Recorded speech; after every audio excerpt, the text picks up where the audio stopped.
Muy buen día para todos ustedes, compañeros, estimado docente.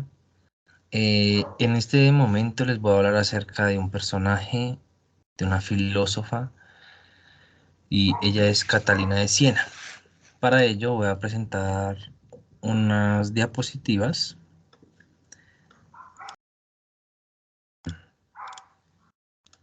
Permítanme un segundito.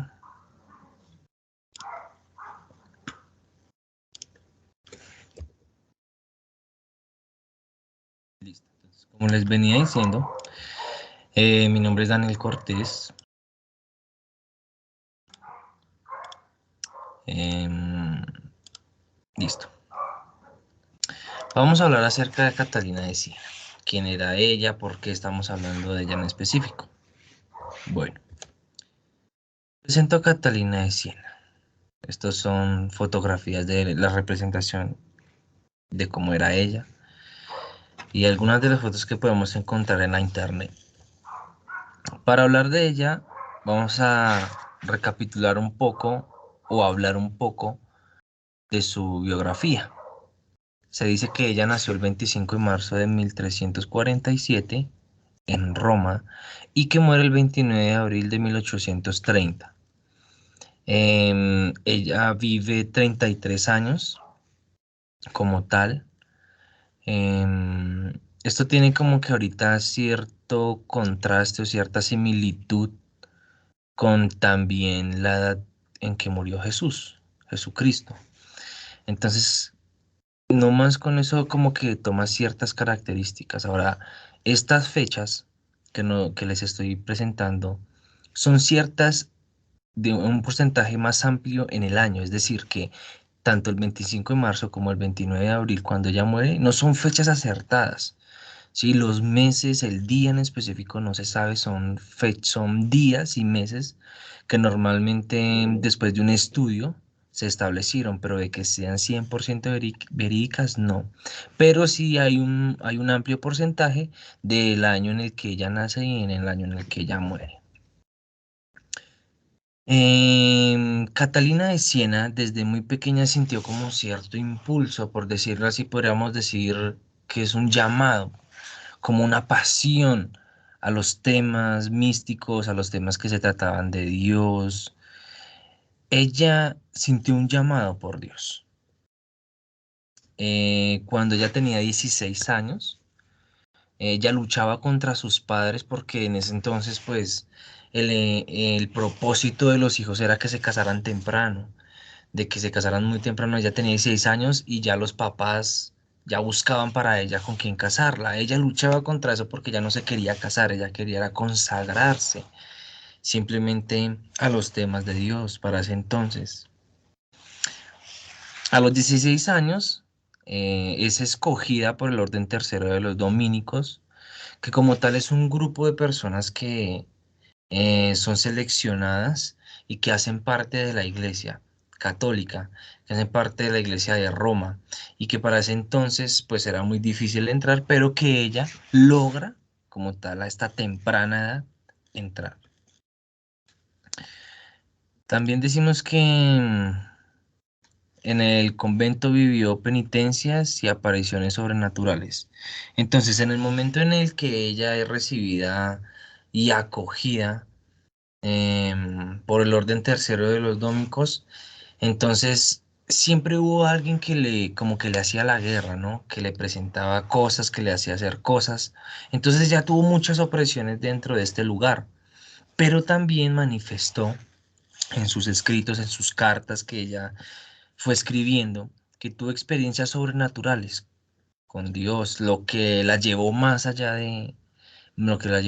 allá de esta pasión, de este impulso que ella tenía. Ahí la vemos también como en otra fotografía, en otra representación visual de los escritos que ella hacía, de las cartas que ella hacía. Entonces, todas estas cosas que ella decía, como de que tenía experiencias sobrenaturales y todo este tipo de cosas, las llevaron a que muchos de sus compañeros, sí, muchos de sus autoridades eclesiásticas, la llevaran a cierta vigilancia. Entonces la tenían siempre pendientes y pues por eso anteriormente decía que como que ella también pagó muchas penitencias, pagó muchas, por decirlo así, como trampas que le ponían, etcétera. Entonces, fue la primer mujer de la Edad Media que se dispuso que se dispuso a una abundante documentación y a sus obras, es decir, que ella empezó a escribir, ¿sí? Y eso lo que ella escribía fue como que lo que la llevó a que fuera más reconocida, porque anteriormente no se le daba ese valor ni ese reconocimiento a una mujer.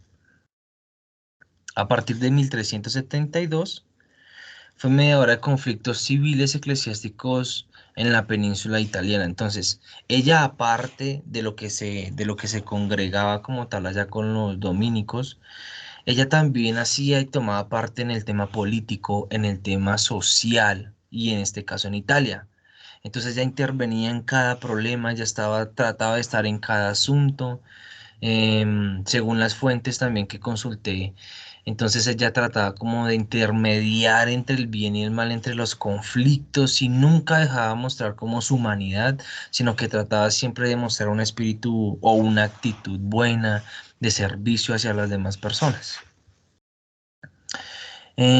Actualmente ella se reconoce como una santa y mística. Aunque hay muchas contradicciones, hay diferentes autores que pueden que la cuestionen en muchas formas. Siempre es relevante como tal su vida, lo que transcurrió, lo que vivió. Pues hasta ese entonces, recordemos que fueron 33 años. Bueno, entonces, Catalina nos deja ciertas enseñanzas. Por un lado tenemos las enseñanzas eclesiásticas de parte de Dios, como su disposición, su disciplina que tenía, y aparte nos tiene unas enseñanzas filosóficas y cómo podríamos aplicar esto. Entonces, entonces lo que ella nos enseña en su forma filosófica es que la predicación y los pensamientos em, demostraban como que ciertos conceptos que eran relacionados con la filosofía y la teología. Es decir, que ella tenía ciertas bases de conceptos y de teología y que como que conjuntaba todo y llegaba a un fin. Es decir, ese camino que de pronto para ese tiempo era tan apartado de la filosofía y de la teología, por decirlo así, ella como que lo empezó a caminar y a unir con un propósito. Algunos de los temas que trataba eran la moral, la fe, la virtud, el alma, el conocimiento, uno mismo y sobre Dios, entre otros. Entonces, estos temas se han visto desde los primeros pensadores, desde los filósofos, desde Platón, Aristóteles, Sócrates.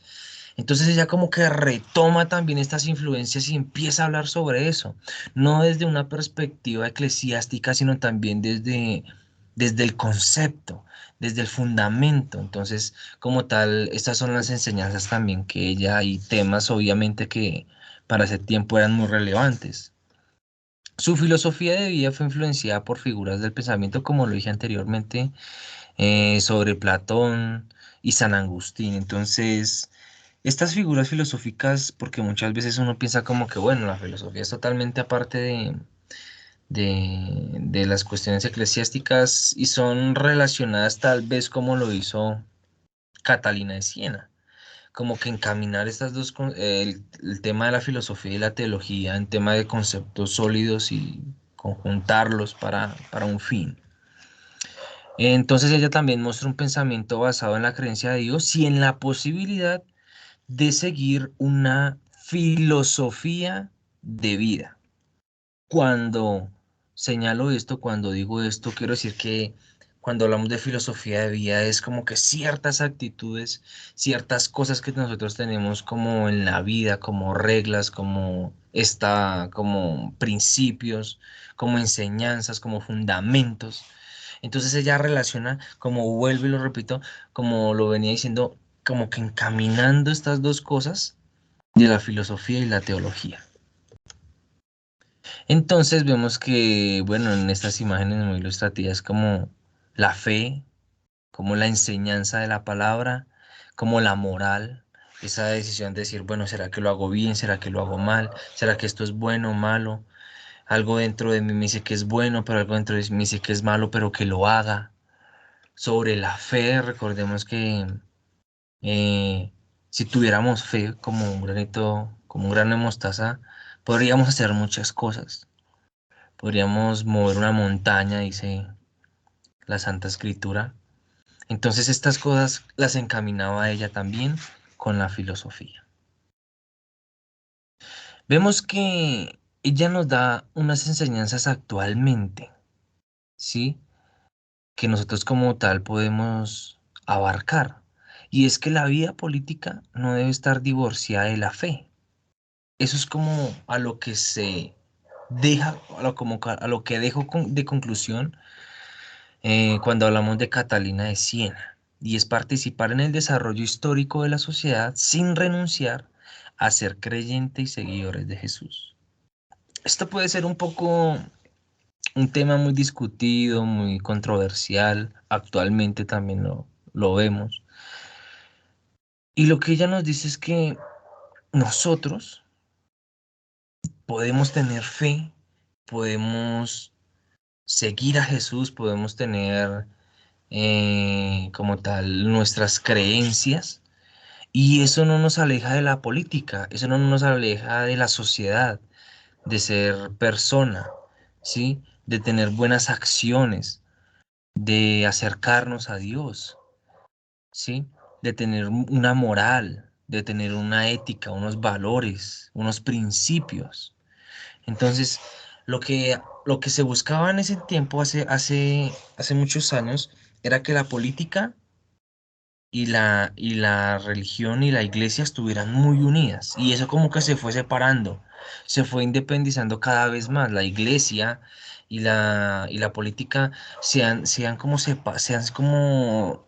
van alejando, pero entonces la enseñanza que nos deja ella es como entre la vida cotidiana del día de hoy, es que sí se puede hacer eso como tal, ¿sí? O sea, el desarrollo social, que uno esté bien, no está lejos de que